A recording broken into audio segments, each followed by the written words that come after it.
Okai brother Jimmy so send no me etie yen.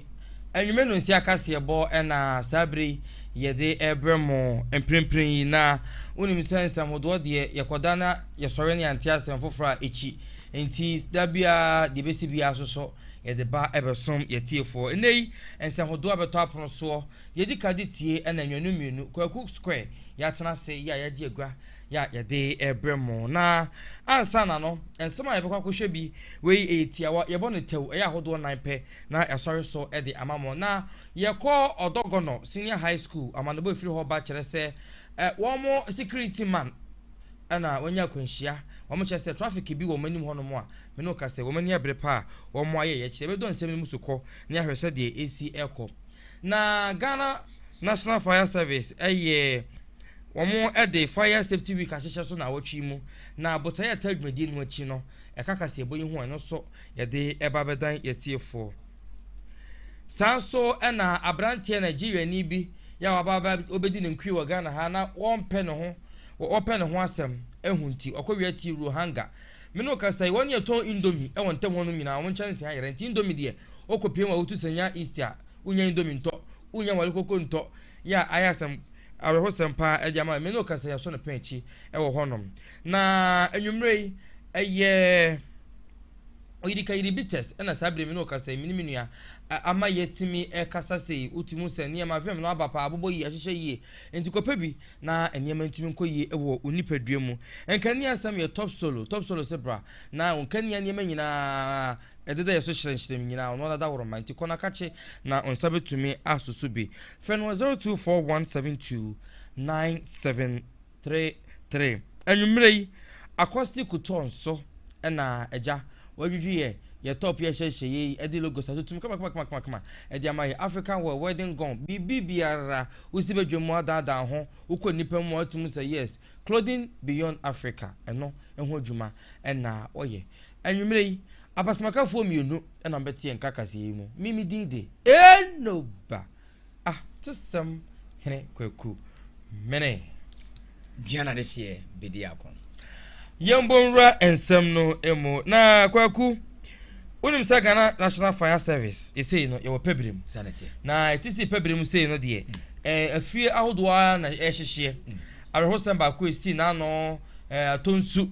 ginyase abaya so no nurse ni ono ne mamiensa ebo mo hye ya wo honom no nti say no wo mo bokokɔ sɛ na wotwe de wonom de si wonom ehyemmɔn ɛsɛ fire safety week ya wo mo eka ho asem ya ho dawubo ekwa onim sɛ eja hyehyɛ de ya owo bi asɛ ɛtowa ɛya papa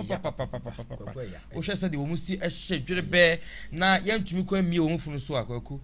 areho pa kantamonto kra so de so enso so ya asem enso da wo hyehyɛ nkrofo ahwe mo japade de ma nkrofo ma mo nsa ko ma no yanko ye kantamanto de kosi ye ti je hyehyɛ de afi a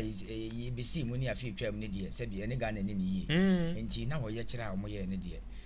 wose wo mo ye dai wo mo ye na wo ma nipa hu se bre nya bre pa epebre ne bra bibia tumi trigger ne gya tom se wan wu kura wo ne ma be hye so ene force boarding enti no say ana National Fire Service mpanifo to dwa na efifi mantemufo na omudi dwumedi ehyehyɛ so na Central Regional Commander Ghana National Fire Service ACFO2 Merinda Mary Atiaga Mensa na wabra womo awie bibia no na woni amaneboni Eric Anan ya oton krafi Sumpa TV ya wo efifi mantemu twetwe nkomo na wo chechi mu botayentia wo mudi se dwumedi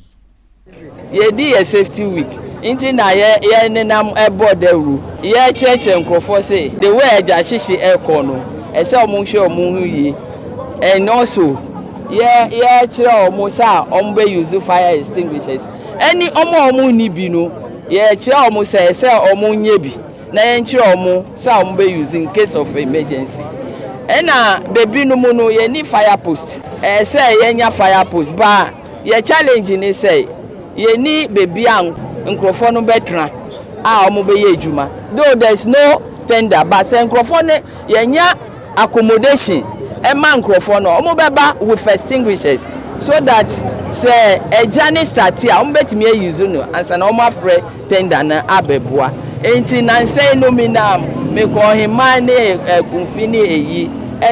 mpese ne yembie eyi ne bi wo ho nti omunya accommodation a ye be ene kokompe no ne nyina wo ye de ato nhihye mu se ye be ye nti no nya me bua na ye nya accommodation ne eyi a ye be bie fire post no mu we omaima onipa yete ne nkan aye mfimfim antemu panyimpa oda dumja adwumayiko no ano ACFO2 Merinda Mary Atiaga Mensa ono na ni media for ana yen central for kobo sa enkomo ina kwaku ma yentinsi odogono senior high school sensemu kakra na manebo free ho ba chese mo free ho honum chese o sha odogono street nim entrance no omo street nim ba abontin sei no a omo chese traffic ta chewo omo nim ho pa enti ye ba sa no a na akọ ba die no ntumi nya contemporary tem so emfa emma wo mo na nkwana ye no ye kire omo so mo ye omayo ye kire pa ya wo mo asemo mo kanyina enese wo mo entiase esanse traffic light no edi nya na abo wo mo security man ya ayar hosem edi amba mo tuwe sukufo no ene achechefo ni nyina adwuma ifo ni nyina na we de o mati atua no se yemfa security traffic light and as speed ramps ni bi no embro manim ho no ma wo mo dogo no ye ba bi amanim yi okay on say me kwa asori wo ye 7 days okay 7 days sabatas ye papa wo pastor wo kwajima na asori na me ye dey me nesa onu ka do ben ho no mo a wo shini anya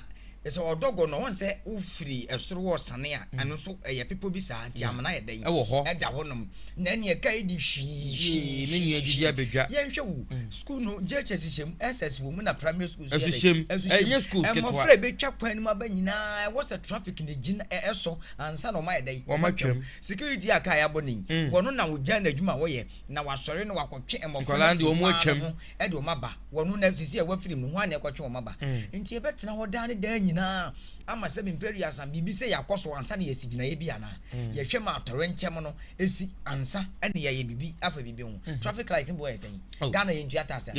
ba bi suku SS kakra kai odogo no sinya enye suku kuma na mafura twam ba suku mu na se bimperi asa traffic light esi wode asa bi Ghana mpanifo mpehu bibi nya den enye enche se hadwe pa hadwe na asuafo no ene adwumayfo no bi kasa na we no wo kire se womo street light no anasa traffic light ne sisi honom no o se anwumere street light ne nya adwuma na traffic light no so no fie nan ni enya adwuma street light nya adwuma anwumere na wanya kwan wo kwan mu atwam na traffic light nso awia no be direct se wo nyina we nkomra no eno so a enfie nan ni eno so nya adwuma enti womo esre ministry for roads and highway eno mampanyi mahama se omomera no mehwe kwan ne fama wo mu dise de tuate no omugina mu de mu odin pa enya asem keto akora traffic light ho sensem de enya de o se didi agro because say ye ss nkwa da beka sankwala na ni efi kakra na we kwa de na ni efi ko security man kwa na akoboni pani a ono kwa ode o mu twam no nkra no ho ba wo school mu no so traffic light ni wonti ka bofra wono na fe ni waba form 1 ss1 na wo besua de no kwaku ono ka no sabi na primary class ha wo school JHS Sashi school nti nkwala wo motofo enketenkete ye de e wo school nim nti ye besra ban no se mofre etuma ye wo ye kire tise dia na se e wo se wotie mofre no su na se wokokọ ye dai e kokọ ye ma wo san se dogo do nye ba bia e wo se traffic light san se e wo ye sane ye sane na school kase ni musa akra de e wo se de bia no etumi wo ho wo se speed run bi wo ho and street light security we ni bi etimi wo honom because they say the nipa ka chance nipa nyina ho na nipa ni security no for mu ntwatwa kwa mu honom a eso ono na ka abo no you kwakoi me say yemfa traffic light won asem de e ya de asisi ayehu unya sikejetia na se wo ba traffic light ni kejetia ba bia okwaku efrikejetia ba saa be fa santase saa be si be kwai se twan traffic light ni kwan su ba bia na yenhwe e mofra nko school ye nchakwem sinese traffic light ni baby mia kakraka santase kakraka yi ebei na 7 preduasa traffic light ni wono mo a entwa yie ye tuato wo mani mpo ko kanya de amanyosem enya amanyosem ne ye na so ye besere ye rama ha ma fe ni waba sane mani nyina won fa hyehyɛ enwu akwa mu ya cha opa ne yesre ne de adesre de se bi hwe obi na awi o obi ahwere ne nkwa traffic light any school ne se bi ahen bobu anu enti obi ahwere ne nkwa wo ho na kokko ya so a se bi kokko aso a menye sure se kokko aso a driver ni se bi na adwen mu da ho se ade na so kokko ba bi twem ayedai abesina be kum nipa obegina be nipa ayedai atwem enti ebesere ewura ene mpanifo Ministry of Highways na omo so so aye bibia ayedai afa ho kwaku yanko tie de school for no suafo no aka kire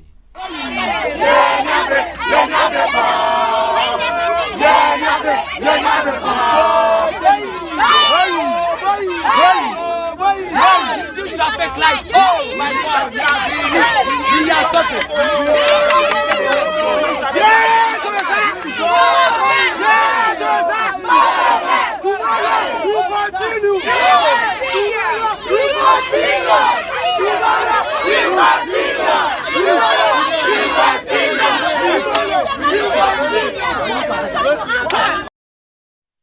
We nti nkwala no na ache wo madwen dia found menua na timamfo bi on se nye school no nkwa so ne twam kofo ma so ko school ni biti esi ya asema ba obi de hye ti timamfo bi so che wo madwen dia found residence for so o minti dom so kafa me cross and crown what JHS but dan tie ko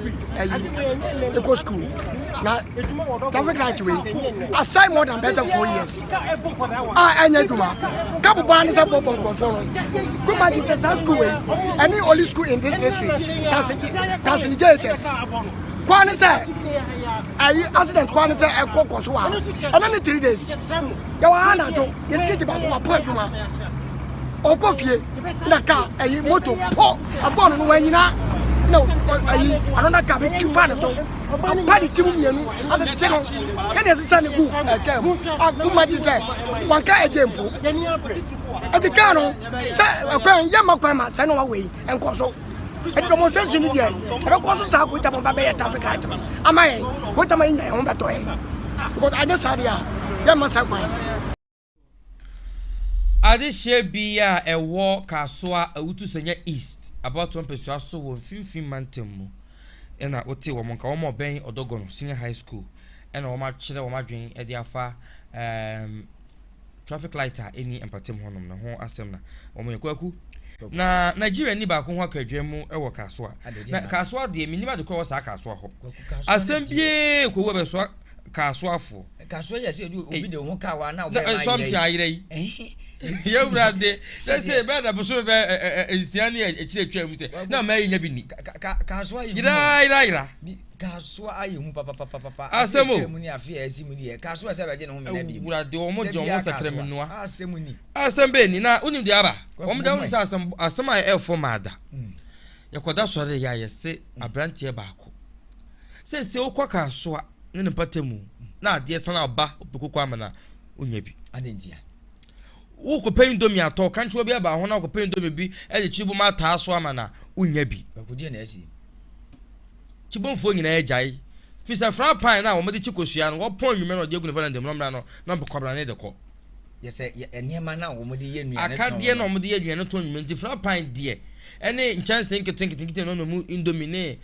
create chance ni nyina da na ade we wu ko wia ne yabu ni ekun a sebi na namoni mu amfa ncha me wowu obi atuma ko na de o na ihia wo no to na lobi ayeto bi sebi mpreduasa agudi esika bi ade bi ayeton a ne buowom na frapa yesen una ne bo ne yofo kwaku na wokofo we ne yabu ni ekun a wo be ne wawi o me so mboma no ade a yedi nua indomie o kwa akotam na dia na ba Ghana yi wo mu frɛ Ghana ni desi ana oya Nigeria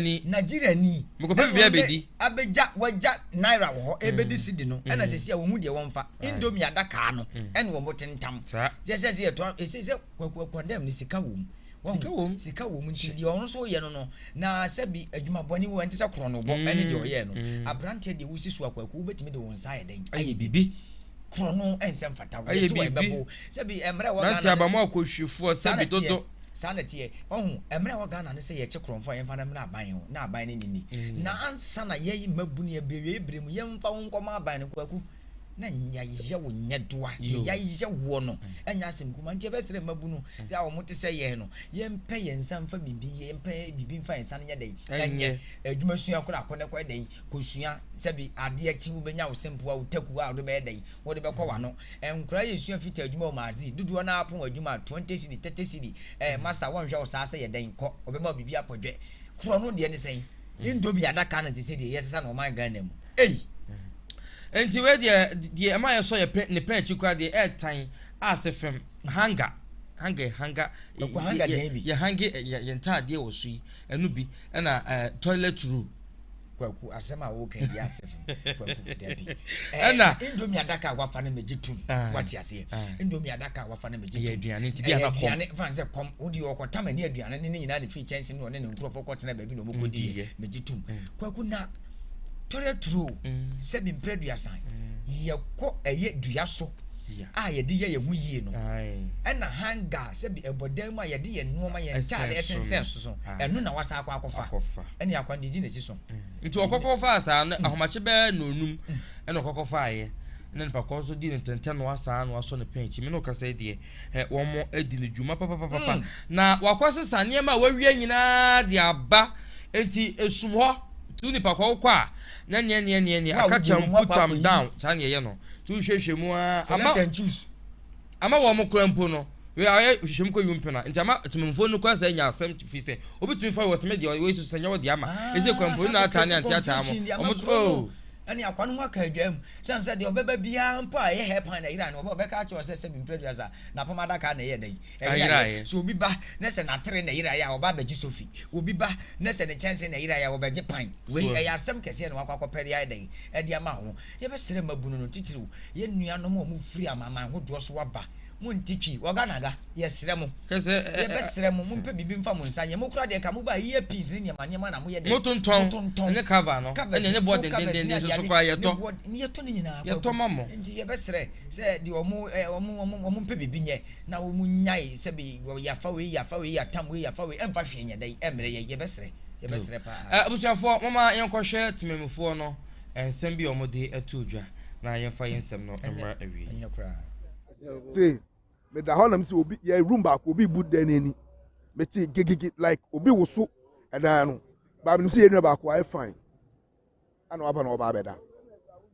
nti me na me bra pe be from say dan no o ma bie ni ba o ma mbu key no o ma mbu padlock no kwa we no shem na me say adan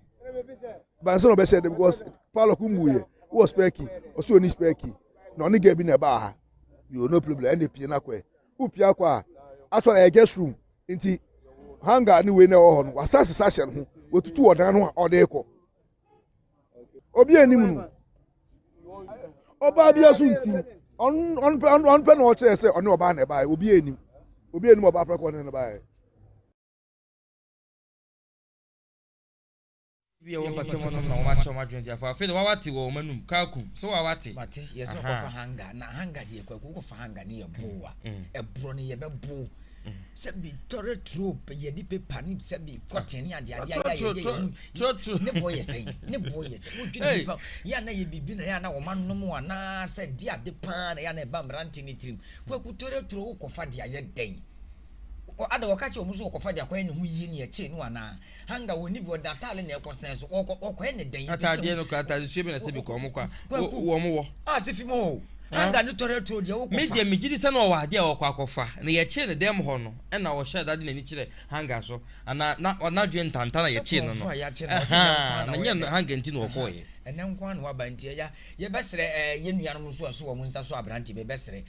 Ghana mna wa we kwa do manya na fram kakra o wan kuno mo pra no mo du fu kakra wo dia mo china me say ye che profo wo mai mu amra wa ha no se ma mu kuno mfa se ka dia mo se mra wa ha mo dia mo fa no to table so na mo mpa ba mo ntia no ene e mai wa ha kura mo no na mo fa no koma police fo o dia ne fa ya ka mo se mra wa kwaku media ne fa so dia se dia o kan ne kura ye fa wa de da wo se kromfo wi awda wo se kromfo ye nti ye besre Ghana mara wa hanom ye be che kromfo ne yabo ne ya ne pasam ye bedu a police fo bedu anu wawu ye besre wo kan obi nkwa eto fom a kai hu se ye nkwa na wa den waje e de afiri obi nsam wo mo nipa da enti wo ye so kromfo mu na wo ne ye na akọfa wi a se wo kọ na de obetima na sum na bebo wabo na akọ ba bi